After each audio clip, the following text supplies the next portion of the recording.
Hi friends, welcome to my channel. ನಾನು ನಿಮಗೆ ಇವತ್ತಿನ ವಿಡಿಯೋದಲ್ಲಿ ಈ ಒಂದು ಸಿಟಿಜನ್ ಕ್ಯಾಲ್ಕುಲೇಟರ್ನ ಯಾವ ರೀತಿ ಯೂಸ್ ಮಾಡಬೇಕು ಮತ್ತು ಅದರಲ್ಲಿ ಇರ್ತಕ್ಕಂಥ 30 ಬಟನ್ಗಳ ಒಂದು ಫಂಕ್ಷನ್ಸ್ಗಳೇನಿರುತ್ತೆ ಅನ್ನೋದ್ರ ಬಗ್ಗೆ ತಿಳಿಸ್ಕೊಡ್ತಾ ಹೋಗ್ತೀನಿ. ಹಾಗಿದ್ರೆ ಬನ್ನಿ ಫ್ರೆಂಡ್ಸ್, ವಿಡಿಯೋನ ಸ್ಟಾರ್ಟ್ ಮಾಡೋಣ. ಮೊದಲನೆಯದಾಗಿ ನಿಮ್ಮೆಲ್ರಿಗೂ ಗೊತ್ತು, ಈ ಒಂದು ಕ್ಯಾಲ್ಕುಲೇಟರ್ನ ಹೆಸರು ಸಿಟಿಜನ್ CT512WT ಅಂತ. ಇದರಲ್ಲಿ ಚೆಕ್ ಆ್ಯಂಡ್ ಕರೆಕ್ಟ್ ಕ್ಯಾಲ್ಕುಲೇಟರ್ ಇದಾಗುತ್ತೆ.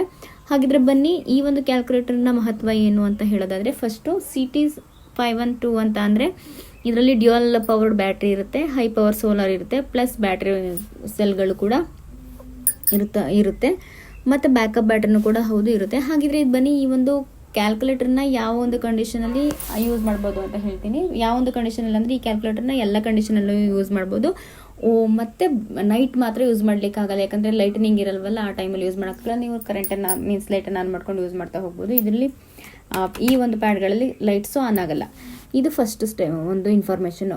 ಹಾಗೆಯೇ ಇದರಲ್ಲಿ ನಾನು ಹೇಳಿದೆ ಆವಾಗಲೇ 30 ಕೀಸ್ಗಳಿರುತ್ತೆ ಅಂತ. ಈ ಒಂದು 30 ಕೀಸ್ಗಳಲ್ಲಿ ಯಾವ ಒಂದು ಕೀ ಯಾವ್ಯಾವ ಏನನ್ನು ಯೂಸ್ ಮಾಡ್ಲಿಕ್ಕೆ ಬಳಸ್ತೀವಿ ಅಂತ ಹೇಳಿದ್ರೆ, ಫಸ್ಟು ಚೆಕ್ ಕೀ ಇದೆ. ಆ ಒಂದು ಚೆಕ್ ಕೀನ ನಮ್ಮದು ಚೆಕ್ಗೆ ಮತ್ತು ಕರೆಕ್ಷನ್ಗೆ ಯೂಸ್ ಮಾಡ್ತಾ ಹೋಗ್ಬೋದು. ಮತ್ತು ಅದಾದಮೇಲೆ ಇನ್ನೊಂದು ಕೀ ಇದೆ, ಕರೆಕ್ಟ್ ಡಿಲೀಟ್ ಕೀ ಅಂತ. ಇದು ಕೂಡ ಕರೆಕ್ಟ್ ಮಾಡ್ಬೋದಕ್ಕೆ ಮತ್ತು ಡಿಲೀಟನ್ನು ಮಾಡೋದಕ್ಕೆ ಯೂಸ್ ಮಾಡ್ತಾ ಹೋಗ್ತೀವಿ.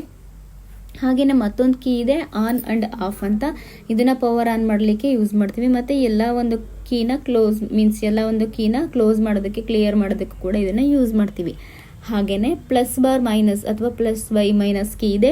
ಇದು ನಮ್ಗೆ ಏನಕ್ಕೆ ಯೂಸ್ ಮಾಡ್ತಾ ಹೋಗ್ತೀವಪ್ಪ ಅಂತ ಅಂದರೆ, ಸೈನ್ ಚೇಂಜ್ ಕೀಯನ್ನಾಗಿ ಯೂಸ್ ಮಾಡ್ತಾ ಹೋಗ್ತೀವಿ. ಹಾಗೆಯೇ ಪರ್ಸೆಂಟೇಜ್ ಕೀ ಇದೆ. ಇದನ್ನು ಕೂಡ ನಾವು ಪರ್ಸೆಂಟೇಜ್ ಕ್ಯಾಲ್ಕುಲೇಷನ್ ಮಾಡಲಿಕ್ಕೆ ಯೂಸ್ ಮಾಡ್ತೀವಿ. ಹಾಗೆಯೇ ಎಮ್ ಮೈನಸ್ ಮತ್ತು ಎಮ್ ಈಕ್ವಲ್ ಇದೆ. ಎಮ್ಗೆ ಸೂಪರ್ ಸ್ಕ್ರಿಪ್ಟಲ್ಲಿ ಮೈನಸ್ ಇದೆ ಮತ್ತು ಸಬ್ಸ್ಕ್ರಿಪ್ಟಲ್ಲಿ ಈಕ್ವಲ್ ಇದೆ. ಇದನ್ನು ಏನಕ್ಕೆ ಯೂಸ್ ಮಾಡ್ತೀವಿ ಅಂದರೆ, ಬಹುಮುಖ್ಯವಾಗಿ ಇದು ಯಾರಿಗೂ ಕೂಡ ಗೊತ್ತಿಲ್ಲದೆ ಇರತಕ್ಕಂಥ ಮಾಹಿತಿ ನಾನು ಹೇಳ್ತಾ ಹೋಗ್ತಿದ್ದೀನಿ. ಇದನ್ನು ಮೆಮೊರಿ ಮೈನಸ್ ಕೀ ಅಂತ ಹೇಳ್ತೀವಿ.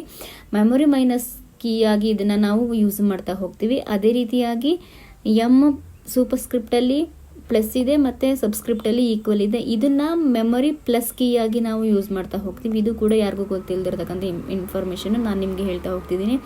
ಹಾಗೆಯೇ ಇನ್ನೊಂದು ಏನು ಬರ್ತಾ ಹೋಗುತ್ತಪ್ಪ ಅಂತ ಹೇಳಿದ್ರೆ, ನಿಮಗೆ MCR ಅಂತ ಒಂದು ಕೀ ಬರುತ್ತೆ. ಈ ಒಂದು MCR ಕೀ ಕೂಡ ಏನಕ್ಕೆ ಯೂಸ್ ಮಾಡ್ತಾ ಹೋಗ್ತೀವಿ ಅಂದರೆ, ಮೆಮೊರಿ ರೀಕಾಲ್ ಕೀ ಆಗಿ ಯೂಸ್ ಮಾಡ್ತೀವಿ, ಅಥವಾ ಮೆಮೊರಿ ಕ್ಲಿಯರ್ ಕೀ ಆಗಿ ಕೂಡ ನಾವು ಇದನ್ನು ಯೂಸ್ ಮಾಡ್ತಾ ಹೋಗ್ತೀವಿ. ಅದು ಬಿಟ್ಟರೆ ನಿಮಗೆ ಆಟೋ ಪ್ಲೇ ಕೀ ಬರುತ್ತೆ, ಅದನ್ನು ಸ್ಟೆಪ್ಸನ್ನು ಚೆಕ್ ಮಾಡೋಕ್ಕೆ ಯೂಸ್ ಮಾಡ್ತೀವಿ. ಮತ್ತು ಚೆಕ್ ಆರೋ ರೈಟ್ ಇರೋದನ್ನು ನಾವೇನು ಮಾಡ್ತೀವಿ, ಮತ್ತು ಸ್ಟೆಪ್ ಬೈ ಸ್ಟೆಪ್ ಚೆಕ್ ಮಾಡಲಿಕ್ಕೆ ಯೂಸ್ ಮಾಡ್ತಾ ಹೋಗ್ತೀವಿ. ಮತ್ತು ನಿಮಗೆ ಈ ಒಂದು ಕೀನಲ್ಲಿ ನಾನು ನಿಮ್ಗೆ ಇನ್ನೊಂದು ಇನ್ಫಾರ್ಮೇಷನನ್ನು ಹೇಳ್ತಾ ಹೋಗ್ತೀವಿ. ಕ್ಯಾಲ್ಸಿನ ಆನ್ ಮಾಡ್ಲಿಕ್ಕೆ ಗೊತ್ತು ನಿಮಗೆ. ಹಾಗೆಯೇ ಕ್ಯಾಲ್ಸಿನ ಆಫ್ ಮಾಡೋದು ಯಾವ ರೀತಿಯಾಗಿ ಯೂಸ್ ಮಾಡೋದು ಅಂತ ಹೇಳಿದ್ರೆ ನಿಮಗೆ ಹೇಳ್ತೀನಿ ಒಂದು ವಿಡಿಯೋದಲ್ಲಿ. ಫಸ್ಟು ಡಿವೈಡ್ ಬೈ ಇಂಟು ಮತ್ತು ಚೆಕ್ಕನ್ನು 2 ಟೈಮ್ಸ್ ಯೂಸ್ ಮಾಡಿ ಕರೆಕ್ಟನ್ನು ಯೂಸ್ ಮಾಡಿದ್ರೆ ಕ್ಯಾಲ್ಸಿ ಆಫ್ ಆಗುತ್ತೆ. ಅದ್ರ ಜೊತೆಗೆ